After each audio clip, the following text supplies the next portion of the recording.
인구 14억의 중국이 해산물에 손대기 시작했습니다. 이는 곧 해산물의 전멸을 의미합니다. 2018년 건강식과 다이어트 열풍을 타고 중국이 아보카도를 먹기 시작하자 당장 지구상 곳곳에 아보카도 품귀 현상과 함께 갖가지 부작용이 나타났었는데요. 관세청에 따르면 2010년 당시 2톤에 불과했던 중국의 아보카도 수입량은 2014년 4,070톤, 2017년에는 28,440톤으로 급등했습니다.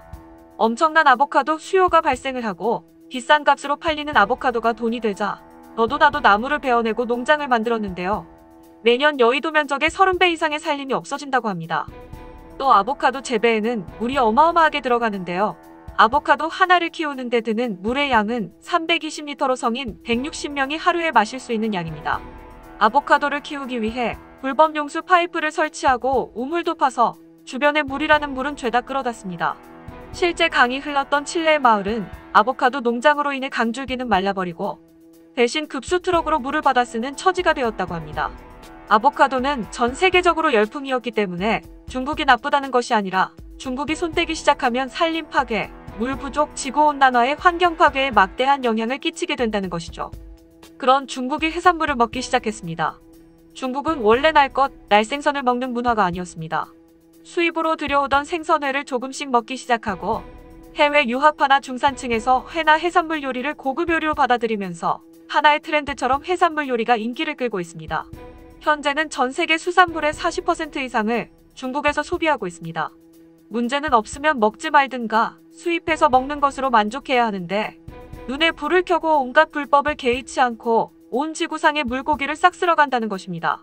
아주 흔한 음식 재료였던 생태가 동해에서 사라진 뒤 우리 식탁에서 동태찌개가 잘 올라오지 않습니다. 그렇다고 우리가 동태가 흔했던 옛 추억만 떠올릴 뿐 쌍끌이 저인만 그물과 함께 도끼와 철제창을 싣고 대형 선단을 꾸려 남의 나라 앞바다에 가서 도끼 던져가며 생태를 싹 쓸어오지는 않습니다. 우리는 중국과 같은 바다를 쓰고 있다는 죄로 중국에게 바다 먹거리를 빼앗겨 온 지 오래되었습니다. 올해는 오징어가 지난해 같은 기간보다 81%의 어획량을 보이고 있다는데요. 알고 보니 해류의 이상이라든가 자연적인 현상이 아닌 중국이 불법 조업을 하냐 안 하냐의 문제였습니다. 중국이 동해에서 오징어 잡이를 시작하면 그 해에 우리는 오징어 품귀 현상을 보이는 것이고 중국이 조업을 안 하면 동해로 돌아온 오징어 풍년이 되는 것입니다. 한 번은 동해에 태풍이 불어 인근 어선들이 울릉도로 대피한 적이 있었는데요. 그때 모였던 중국 어선들이 160척이었습니다. 문제는 북한이 중국에 얼쩡거릴 수 있는 빌미를 제공했다는 것입니다.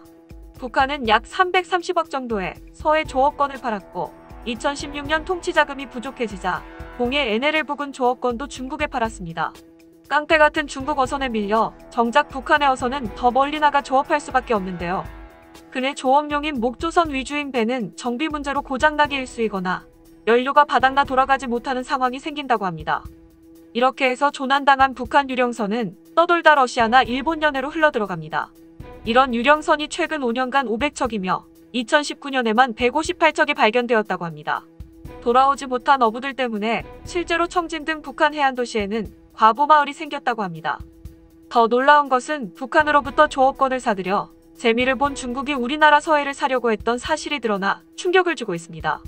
서해의 독도라 불리는 경렬비열도인데요. 중국의 산둥성과는 불과 268km 거리에 있습니다. 3마리 새가 날아가는 듯한 경렬비열도는 북경렬비도, 동경렬비도, 서경렬비도 3개의 섬들이 줄지어 있는 황금어장으로 돔, 농어, 오징어, 멸치, 꽃게 등이 많이 잡힙니다. 국가적 관리도 없고 무인도인 틈을 타 2014년 어업무역을 하는 중국인이 민간 소유였던 서격비도를 매입하려는 시도가 있었습니다. 16억을 제시했다고 하는데요. 그 당시 공시지가 기준 2억 정도의 땅값을 고려할 때 넘길 만한 금액이었습니다. 중국인이 섬을 산다는 소문이 돌았고 정부에서는 토지거래 허가구역으로 설정해 막았지만 서해 영해의 기점이 되는 전략적인 중요한 섬에 대한 관리가 전혀 없었다는 비판을 받았습니다. 없는 섬도 만들어 자신들의 영해로 만드는 신공을 펼치는 중국인이 만약 그때 넘어갔다면 지금쯤 서격비도는 중국 행정구역에 들어가 있을지도 모릅니다. 한 중국 어부와의 인터뷰를 보면 중국 앞바다는 치어까지 잡아들이는 무리한 남획과 오염으로 죽었다고 표현합니다. 한국 바다까지 100km 서너 시간만 나갔다 오면 딱 보기에도 최상급의 갖가지 해산물을 한 배 가득 실어올 수 있다고 합니다. 이 어부는 우리나라 해경이 무섭다고 인터뷰했는데요. 붙잡히면 어떤 말도 통하지 않기 때문에 해경에 걸리면 무조건 도망친다고 합니다. 벌금이 아무리 비싸도 여러 배가 한꺼번에 나가기 때문에 한 배당 벌금을 나누어 내므로 차라리 벌금을 내는 것이 더 이익이라고 합니다. 한국에서 잡아온 싱싱한 화로들이 그 손해를 메꾸고도 남는다고 말했습니다. 이렇게 해서 그들이 납치해온 우리의 새우, 꽃게, 갈치와 고등어들이 중국 어판장에 버젓이 진열되어 있습니다. 이제 중국은 대륙의 식량 공급을 위해 수산물을 찾아 우리나라뿐만 아니라 지구 곳곳에 어장을 황폐화시키고 있습니다. 우리나라 말에 미친 개에게는 몽둥이가 답이라는 말이 있습니다. 다소 과격한 표현이기는 하나 말이 안 통하는 상대에게 말로 대해서는 해답을 얻을 수 없다는 말입니다. 중국은 진화론의 산실이자 세계 해양 생태계의 보고인 갈라파고스 보호구역까지 침범해 세계 희귀 어종까지 잡아 중국 식탁에 올려놓는 미친 개 수준을 보였습니다. 올해도 300여 척의 선단을 이끌고 남미 바다로 개떼같이 몰려갔습니다. 하지만 지난번 갈라파고스를 침범해 국제 여론의 문매와 징역형까지 언도받은 만큼 이번에는 갈라파고스와 남미 사이의 공해상에서 조업을 하고 있습니다. 문제는 대규모 선단이 공해상의 상어와 오징어를 어마무시하게 포획하고 있는데요.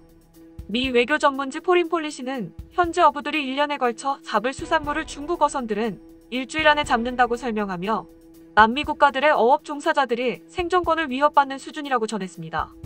더군다나 배타적 경제 수역에 바짝붙어 조업하다가 위치 추적 장치를 끄고 영해를 오가는가 하면 대형 급유선을 통해 추가 급유를 하고 선원까지 교체해가며 먼 바다에서의 조업 기간을 늘리고 있습니다. 이는 불법은 아니지만 국제적으로 금기시되는 행위로 이대로 가다간 어족 자원이 씨가 마르고 생태계 피해가 우려돼 에콰도르 정부에서 자제를 요청했지만 공해상에서 합법적으로 하고 있다며 단번에 무시했습니다. 이때 중국 측의 변명이 가관이었습니다. 우리는 지느러미만 도려냈을 뿐 상어는 다시 바다로 돌려보냈다는 것입니다. 이렇게 콧방귀도 안 뀌는 중국에게 몽둥이 시전을 한 나라들이 있습니다. 인도네시아의 센 언니로 통하는 수시푸지아투티 해수부 장관은 불법 어업으로 납포된 배는 무조건 구멍을 뚫어 침몰시키거나 폭파시키는 것으로 유명합니다. 그녀가 폭파시켜 가라앉힌 배는 500척이 넘습니다. 2016년에는 인도네시아 영해에서 불법 조업을 하다 적발된 중국 어선들을 침몰시키는 장면이 공개돼 화제가 되기도 했습니다. 당시 폭파 작업을 지시한 수시 장관은 직접 폭파 카운팅에 나섰고 수시 장관의 카운팅에 맞춰 외국 어선들이 하나하나 폭파하는 모습이 공개되자 인도네시아 국민들은 환호했습니다. 환호를 받을 수밖에 없는 이유는 인도네시아 해역에서의 불법 조업이 그녀의 취임 후 90% 이상의 급감을 보였기 때문입니다. 아르헨티나 해군은 중국 저인망 어선이 경고를 묵살하고 경비정을 들이받으려 하자 총격으로 선체에 구멍을 뚫어 침몰시켰습니다. 너무 많이 잡으면 우리가 먹고 살 게 없으니 조금 자제해달라는 외교적 조치가 단방에 묵살당한 에콰도르도 몽둥이가 답인 것을 깨달았습니다. 지난해 에콰도르 해군은 우리나라의 경비함정을 지원해달라고 요청했습니다. 불법 조업을 감시하고 단속할 경비함정이 턱없이 부족했기 때문입니다. 마침 지난 3월 회역군함은 고철로만 판매가 가능했던 해양경비법이 개정되면서 용도 폐기된 함정을 개발도상국에 무상으로 줄 수 있는 길이 열렸습니다. 해경은 지난해 퇴역한 경비함정 5척 중 제주해경 소속 302함과 303함 등 300톤급 함정 2척을 에콰도르에 보내기로 했습니다. 302함과 303함은 중국 어선들을 공포에 몰아넣은 함정인데요. 중국 어선들은 두 함정이 나타나면 도망가기 바빴다고 합니다. 각각 1990년과 1991년에 건조된 이 경비함정은 지난해까지 300척이 넘는 중국의 불법 조업 선박을 납포했고 200여 척을 해상에서 구조한 베테랑 선박들입니다. 에콰도르 해군참모총장은 퇴역 함정을 지원해준 우정의 손길에 감사하다는 영상을 해경에 보내왔습니다. 이로써 남미에서 에콰도르는 한국의 함정을 보유한 세 번째 나라가 되었는데요. 예산 문제로 인해 해군력이 크게 줄어든 상황에서 매우 중요한 기증이라며 에콰도르 방송과 주요 언론들에서 다루고 있습니다. 이에 대해 현지 반응도 뜨거웠습니다. 다른 나라에서 쓰던 배를 받아야만 하는 자신들의 처지를 한탄하는 댓글도 있었지만 대부분은 오래되었어도 한국 배라면 믿을 만하다. 수리까지 다 해서 줬다며 한국에게 감사한다는 반응들이었습니다. 앞으로 나올 우리나라 퇴역함에 스리랑카, 아르헨티나, 페루, 칠레 등이 번호표를 뽑아가며 무상 향료를 요청하고 있다고 합니다. 두 함정은 우리 바다에서 훌륭히 임무를 수행했던 만큼 이제 에콰도르의 자산과 바다를 수호하는 임무를 맡게 되었는데요. 먼 이국 바다에서 우리 해경함을 맞닥뜨린 중국 어선들이 주랭랑을 치는 모습을 상상해봅니다. 끝까지 시청해주셔서 감사합니다. 도움이 되셨다면 좋아요를, 다른 이야기도 궁금하시면 구독을 눌러주세요.